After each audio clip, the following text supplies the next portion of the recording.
Brother, daming nangilid yung luha. Siyempre, tanongin na natin ang ating clash panel kung ano man sabi nila. Ganun pa rin, napaka-refreshing ng boses mo at saka bagay na bagay yung kanta mo. Actually, ramdam na ramdam ko yung pain na yung nangyari sa'yo, yung wala na yung... Oh, ako tuloy naiiyak. Kasi nawala yung papa niya. Naikwento mo sa amin yung childhood mo and yung memory ng papa mo with your song. Thank you And so much. thank you for that song.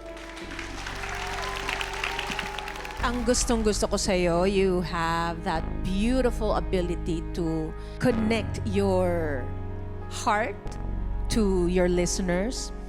And yung tone ng boses mo, naiiba mo siya. Like, there's that last few lines na parang pabulong, na parang spoken. Malaki yung impact. So, doon sa pagkanta mo, na iiba-iba mo yung kulay ng texture ba ng boses mo.